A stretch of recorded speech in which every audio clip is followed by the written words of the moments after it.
Donc voici une VMC double flux dentaire vendue par Geco qui à vitesse 2 déjà fait beaucoup de bruit.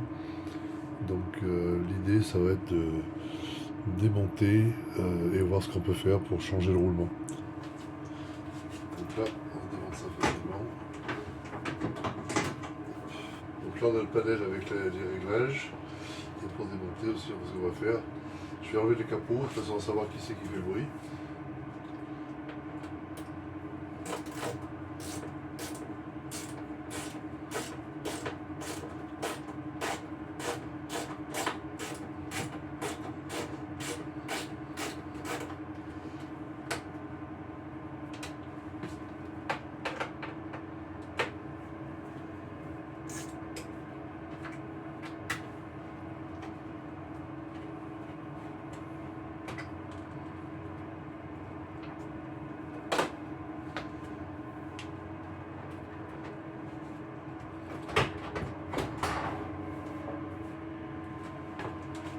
Voilà, on a enlevé les différents endroits. Et là on voit les emplacements des moteurs. On va essayer de savoir lequel qui vibre le plus, mais j'ai l'impression que c'est les deux qui font du bruit. Donc il suffit de pivoter ça pour le faire.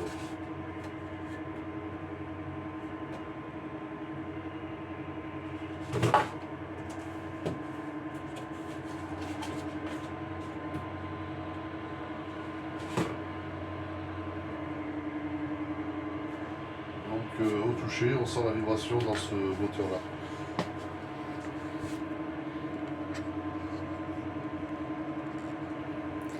Donc, voilà. Donc du coup, je vais éteindre la machine pour pouvoir changer la ventilation. On peut l'arrêter déjà comme ça.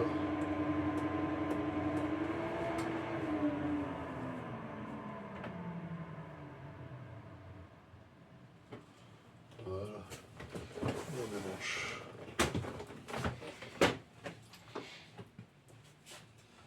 Alors le ventilateur il est juste affiché comme ça, tout simplement.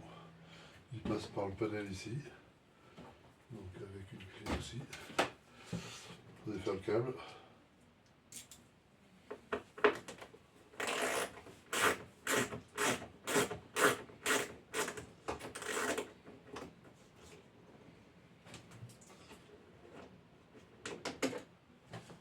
Donc là on peut mélanger les vis. Ça c'est la vis ici, ça c'est la vis qui va là.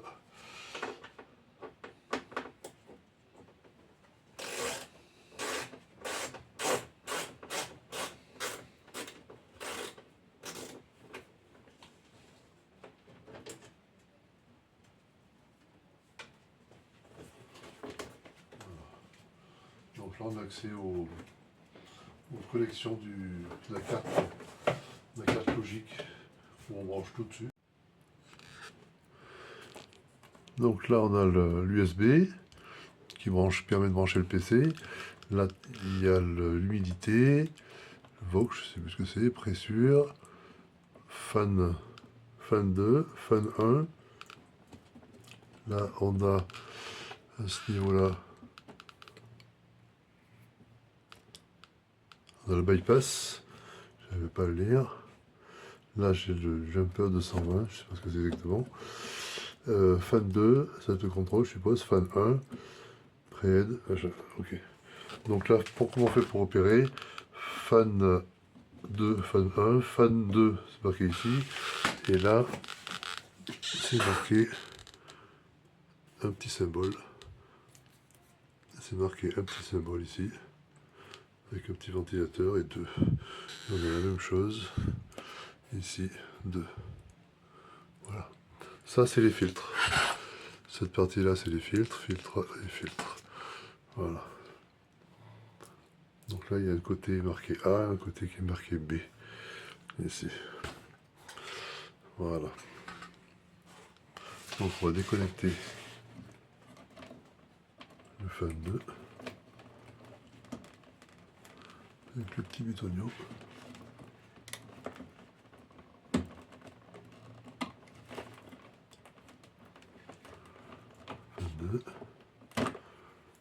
1, ça ne peut pas se tromper.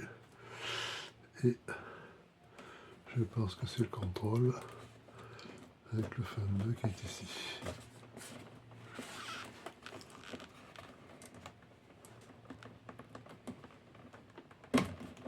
Voilà. Donc on ne peut pas se tromper non plus. Voilà. Et là on va enlever la cosse de basse. Bon, j'ai été chercher une pince pour pas me sortir. Voilà. C'est un peu mélangé le fil. Et voilà.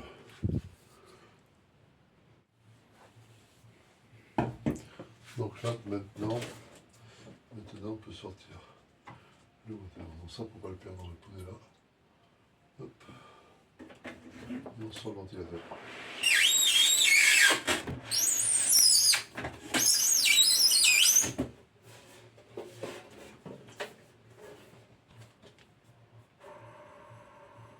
Donc là, il fait du bruit, c'est un bâton dans la main. Mais pas énormément d'aspect. Alors ce petit cube là qui est tombé dans le vent, si on observe ici, on en a un ici, là, identique, qui doit servir à passer un câble de l'origine. Donc la symétrie, ça doit être ça. Voilà. On le remet à sa place tout de suite, sans être sûr de ne pas le perdre.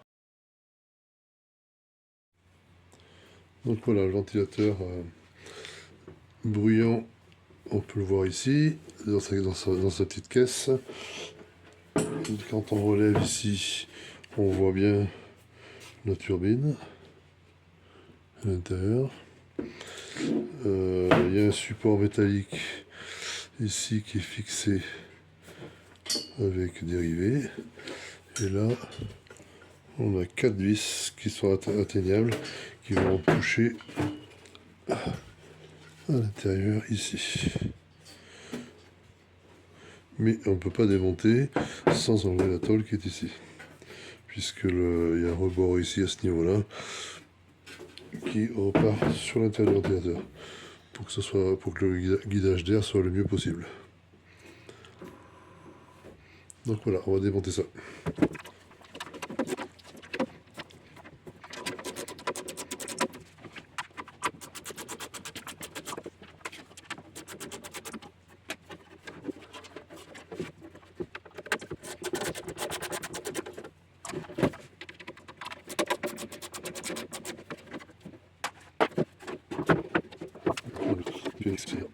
C'est ici.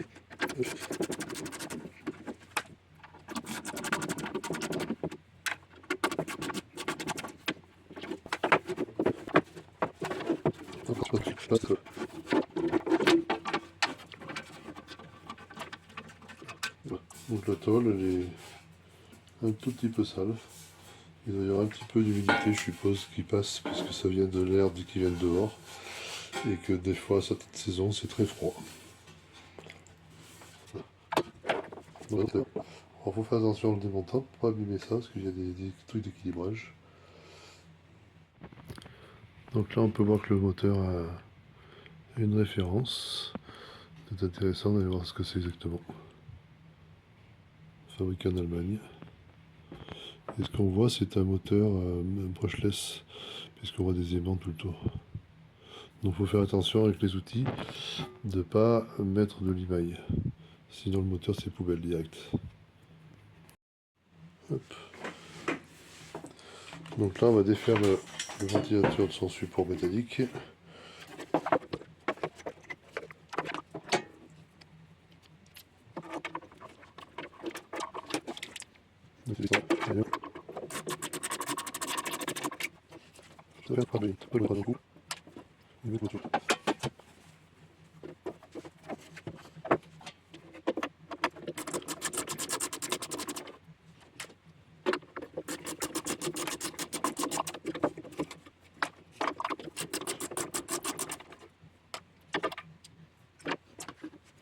Voilà.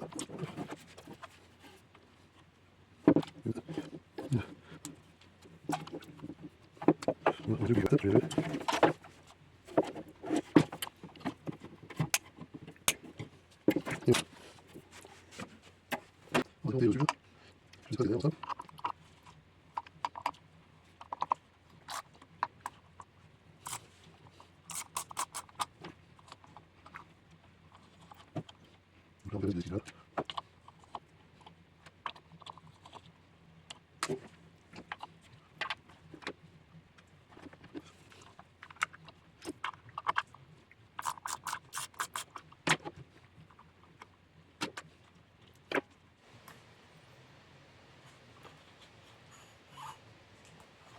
Voilà. En agissant un petit peu de ce côté-là, qui a un petit rebord en aluminium ici, on peut soulever. Et en effet, c'est bien un connecteur. Ici qui est branché ici, donc avec du pilotage à ce niveau-là et un connecteur ici pour alimenter électriquement. Les 3 phases puisque c'est du moteur brushless. Donc normalement il n'y a pas de difficulté. Il faut faire gaffe, ici il y a un petit joint d'étanchéité, donc il ne faut pas le perdre. Donc déjà on va peut-être embêter avec le câble.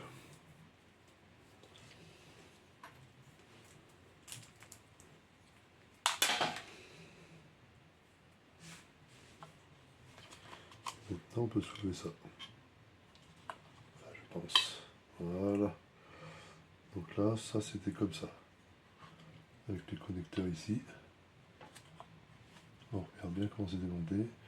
La vis ici. Donc là on fait gaffe, c'est tout en caoutchouc jointé. C'est donc étanche. Là il y a un petit truc qui est particulier, qui appuie sur ce chip électrique. Donc ça veut dire que là, ça va refroidir ça. Donc faut faire très attention de ne pas l'abîmer. Quand on observe cette petite carte, on s'aperçoit ici là qu'il y a des pinoches qui sortent. Il y en a 3.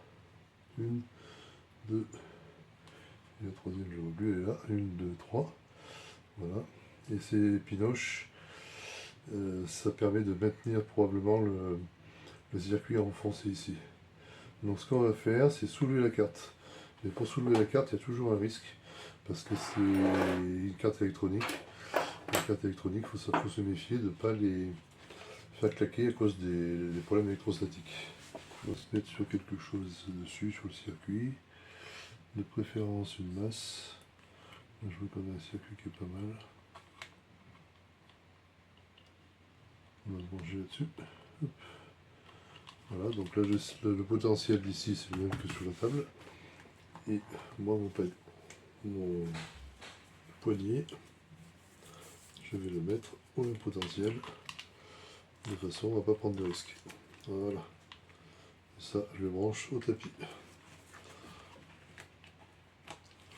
Et maintenant, on va essayer de soulever la carte électronique. Donc on a dit qu'on avait une pinoche ici.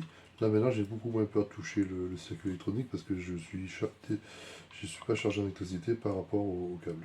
Par rapport à la carte, pardon.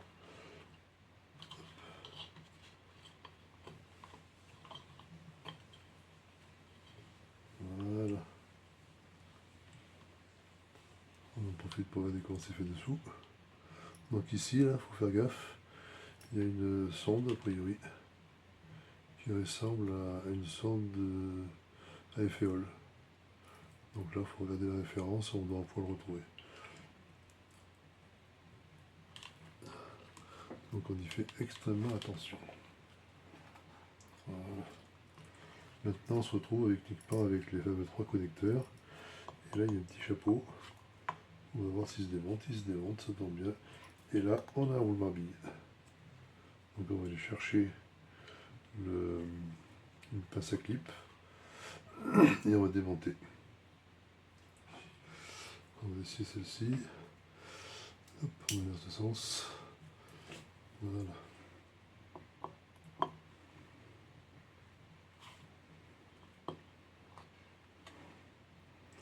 Voilà, le clip est enlevé.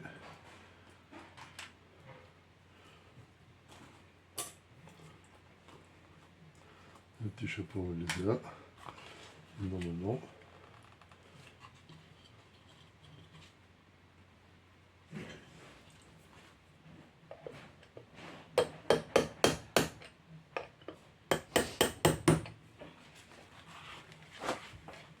Donc là, là il sort tout doucement.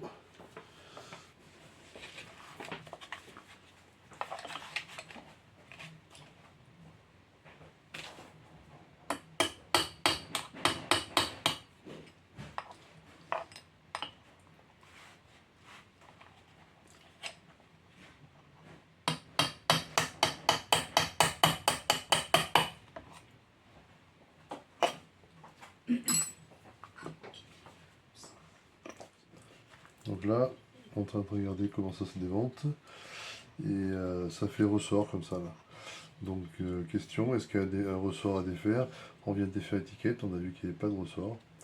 Donc la seule chose qu'il y a, c'est comme c'est un moteur brushless, ça veut dire qu'il y a des aimants permanents. Donc il suffit que ça soit bien propre ici déjà, pour être sûr de ne pas avoir de mettre de la poussière dans la zone. Voilà, on va tout nettoyer. On fait les petits crespés là. On va tout enlever de là. Hop. Voilà. Et maintenant on tire. Et le ressort, le par-ressort en aimant est relativement costaud. Voilà. Donc là on voit les deux roulements. Roulement 1, roulement 2, nickel. Là on a deux rondelles qui permettent de faire le calage, des rondelles ressort. Il faut un ressort pour qu'il n'y ait pas de jeu dans au niveau du roulement. Donc elles se remontent parce que ça doit être aimanté probablement. Donc ça on va vérifier que ça soit bien propre. Il faut qu'on nettoie ça parfaitement. Donc maintenant on va s'occuper des roulements à billes ici.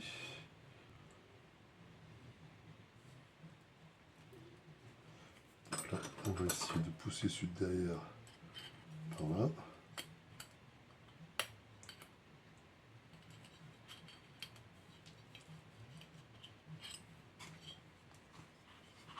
Pas pratique ça.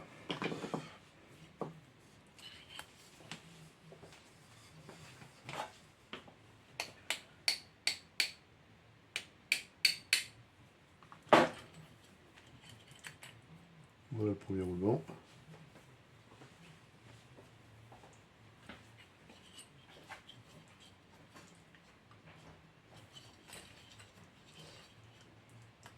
On passe avec douceur.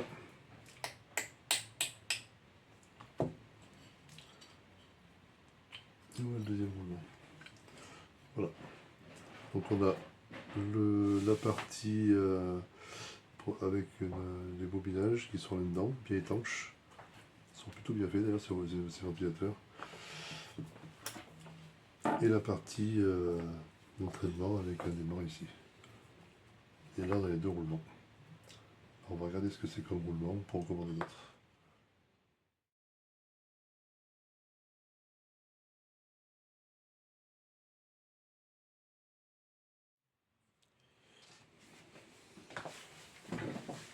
Alors pour le deuxième ventilateur, on a un petit problème, c'est qu'il est vraiment très sale et le roulement est resté coincé au fond là-bas. Donc il faudra extraire, il faudra avoir une petite arrache, mais je n'en possède pas. Donc on va prendre une autre technique qui va être... Alors ce qu'il faut faire, c'est attention, c'est que l'axe il est serti ici, d'après ce qu'on a vu. Donc je ne vais pas enlever l'autocollant, mais si on tape comme ça directement, on risque de dessertir ici et on perd le ventilateur. Autant dire qu'on perd pas mal. Alors, l'astuce, c'est qu'ils mettent une cale sur l'axe. On tient bien sur le marteau. Là, voilà, droit. On tient parfaitement droit. Voilà. Et là, je vais prendre une clé. Je vais me mettre derrière le roulement. Et je tape comme ça. Voilà, laissez décaler. Donc il n'est pas très coincé, mais suffisamment pour empêcher de le faire sortir. Donc là, on reprend. Et là, on a bien fait l'appui en étant sur le bout de l'axe. C'est extrêmement important. Donc là, maintenant, on peut l'enlever. Voilà. Et ici, on a nos deux rondelles frein, nos deux rondelles de ressort qui permettent de faire bouger le ventilateur dans ce sens en cas de, pour le besoin du guidage. Et ça fonctionnait plus du tout puisque le roulement était grippé sur l'axe. Voilà. Donc là, on va procéder à un nettoyage parfait de la zone. Et là, il faut que ça recircule ça. Il a dû y avoir du gras à un moment donné, mais le gras, il a durci. Voilà. Donc là, on part au nettoyage.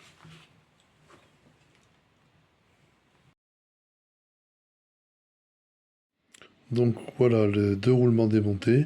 On peut voir la référence sur le bord ici, là, avec les informations du constructeur et tout ça.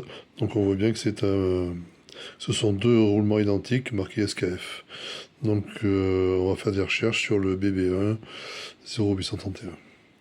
Je n'ai pas trouvé la référence SKF BB1-0831. C'est une référence un peu particulière.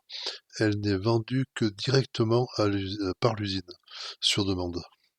Donc je suppose que le constructeur de ventilateurs a fait faire une fabrication SKF spécifique pour ces ventilateurs. Donc le SKF ne m'a fourni que les dimensions du roulement que je savais déjà puisque je les avais mesurées. J'ai cherché un roulement équivalent, mais surtout ce qui m'intéressait c'était les caractéristiques mécaniques de résistance et de bruit, puisqu'il faut un roulement qui soit silencieux. C'est la partie la plus importante. Donc je suis allé sur le site SKF pour choisir un roulement équivalent en dimension, ça c'est pas bien compliqué puisque c'est une dimension qui est relativement courante. Et j'ai cherché une particularité, c'est qu'il ait des faibles niveaux sonores de vibration. Et donc celui-ci a une vitesse limite de 38 000 tours, ce qui est quand même pas mal. Donc nous, le ventilateur va tourner à 3006 maximum, donc logiquement il ne devrait pas trop se fatiguer et avoir trop de problèmes de bruit, puisque ça c'est la partie. Et j'ai choisi en 2 RSL qui correspond à l'étanchéité à l'humidité, de façon qu'on n'ait pas d'oxydation qui viennent détruire le roulement à cause de la condensation qu'on peut trouver dans une VMC. Donc j'ai choisi le 608-2 RSL.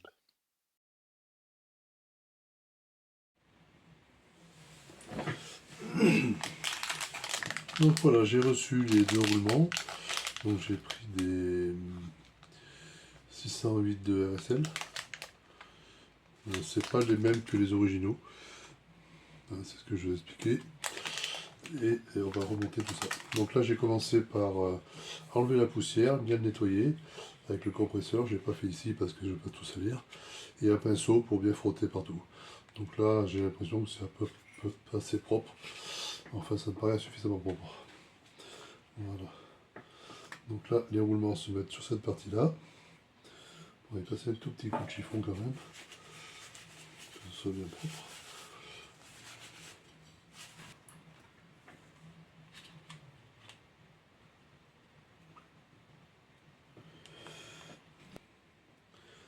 Alors, on va ouvrir ça.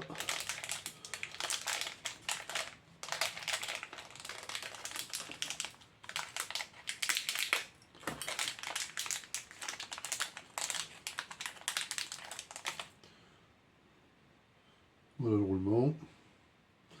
Bon, dans la doc, ils disent que ça peut tourner à 45 000 tours. Donc on espère que c'est vrai. Voilà. Il est bien positionné. On va mettre le deuxième.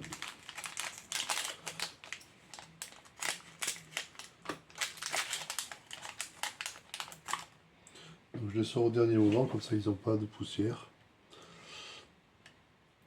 Voilà. Les deux roulements sont coincés dans leur emplacement.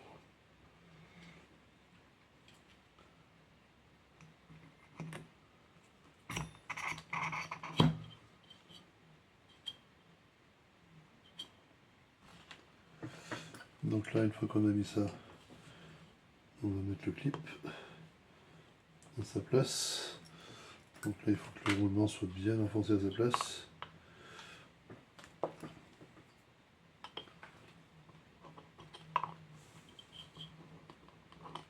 Voilà. Donc un petit cabochon à mettre et le clip. Le pince à clip.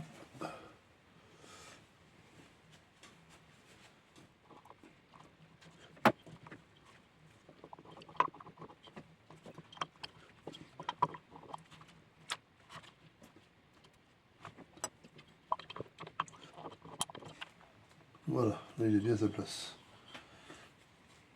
Il faut bien attention que les deux emplacements du clip là soient bien rentrés à l'intérieur là. Et le ressort qui est dessous fait remonter tout le bloc. Donc il faut appuyer relativement fort. Là il est bien.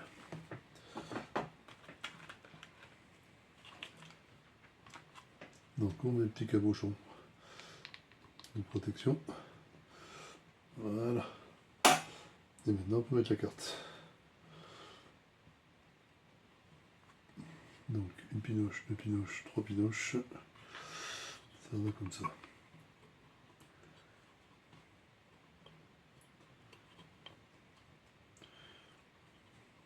Voilà.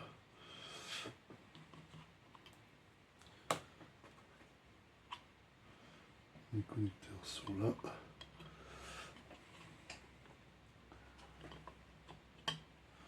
On vérifie que les joints sont bien tous en place.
Voilà, j'ai nettoyé avec du sif antibactérien pour être sûr qu'il n'y ait pas de cochonnerie qui traîne. Donc ça va changer de couleur et il reste des petites taches, mais c'est de l'oxydation de la tôle. La peinture est abîmée légèrement. Donc voilà, on va refixer le moteur avec les 4 trous ici et les 4 trous ici dans la bonne position. Donc les fils sont de ce côté et les attaches étaient ici, de ce côté là. Donc on va faire en sorte que le câble sorte de ce côté. Donc on va le mettre comme ça. Donc les deux câbles en bas. On prend une vis, une rondelle.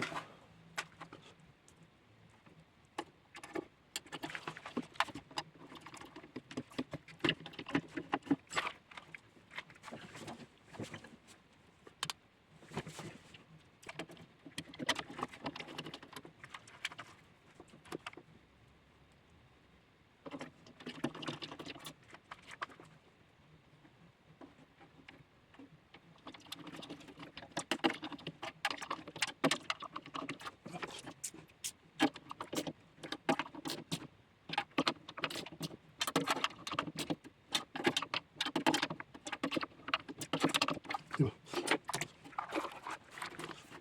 Donc c'est pas ça, on va mettre ici.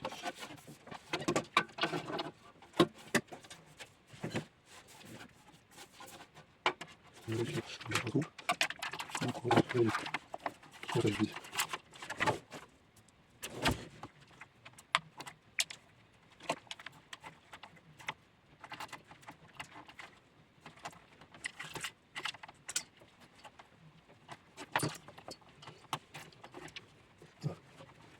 Comme ça. Voilà. Voilà.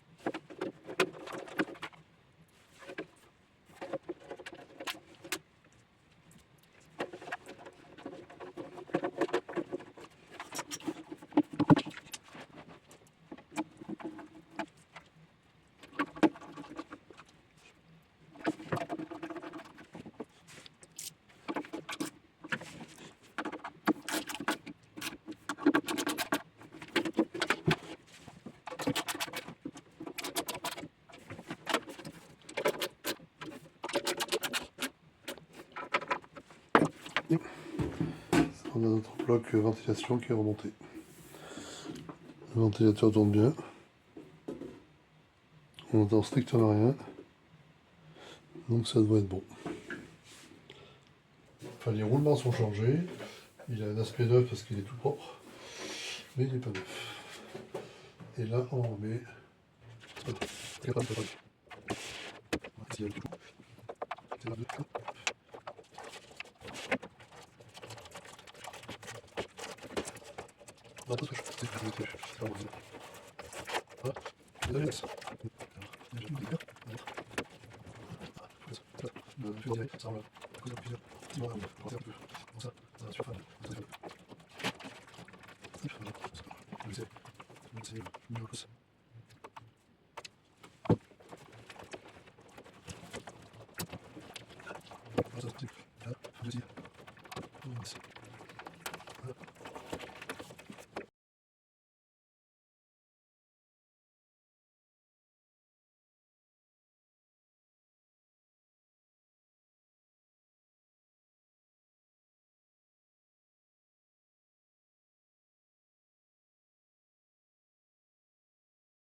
Oh oui.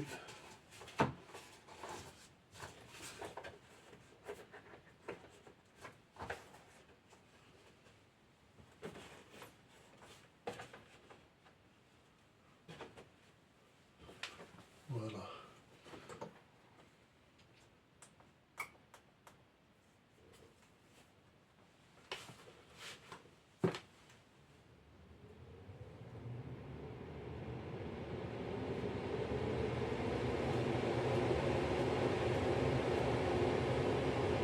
Donc là, ça prend pleine vitesse.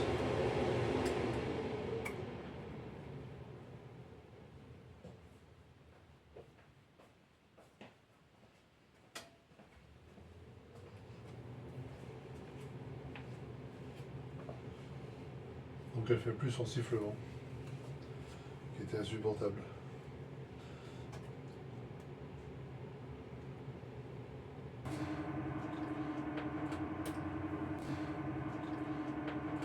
Qui était insupportable.